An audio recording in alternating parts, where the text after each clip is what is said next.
Morning, guys. I hope you're having a good day. We are on the quadratic formula 1c. And so again, what have we been doing over the last few sheets? We introduced the quadratic formula. We did problems where the right-hand side was already 0. Then on the last assignment, we saw problems where neither side was 0, and we're continuing with that here. So just remember the steps are always the same. We want to make the right-hand side 0. We want to identify the discriminant, and then we want to use the discriminant to solve for x using the quadratic formula. Let's go ahead and get started with number 1. Now I see I have a quadratic equation here, and I see that it is not equal to 0. I need to make it equal to 0. Now, on this worksheet, it's a little harder because all 3 of these things need to be gotten rid of. We have to get rid of the negative 3x squared, we have to get rid of the positive 5x, and we have to get rid of the positive 8.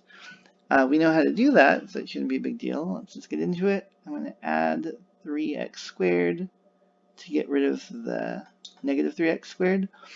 And I need to do that on both sides, so I'll add over here 3x squared. Remember, x squareds have to be lined up together.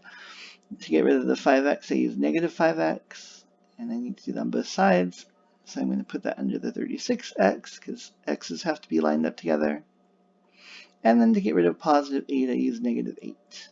And again, I'll use it over under the 23, because those are plain numbers that need to be stacked. So when I do this, what do I get? 7x squared plus 3x squared is 10x squared.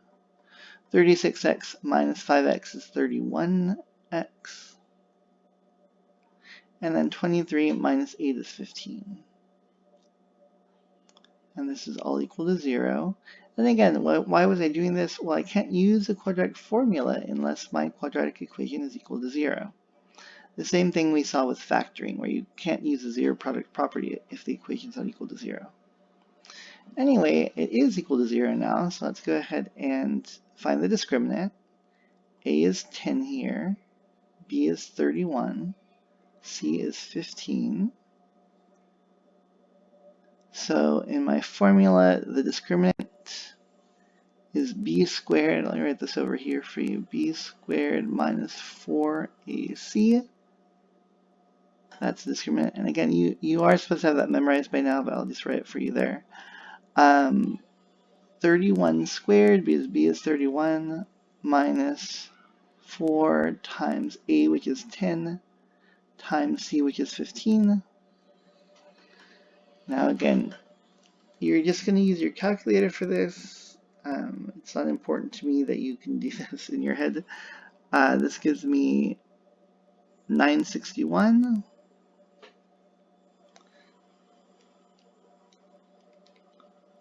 minus 600,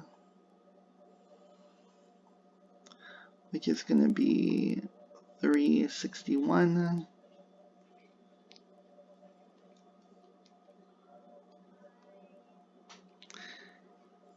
So what do we see? We see the discriminant's positive, which means I'm expecting 2 solutions when I do my quadratic formula. Now, what is the quadratic formula? We've been using x equals negative b plus or minus the square root of d all over 2a. So let's plug in our numbers here. So I should have moved this early. So x equals negative b. Well, b is 31, so it's negative parenthesis 31. Plus or minus the square root of d, which we said was 361. This is all over 2 times a, which is 2 times 10.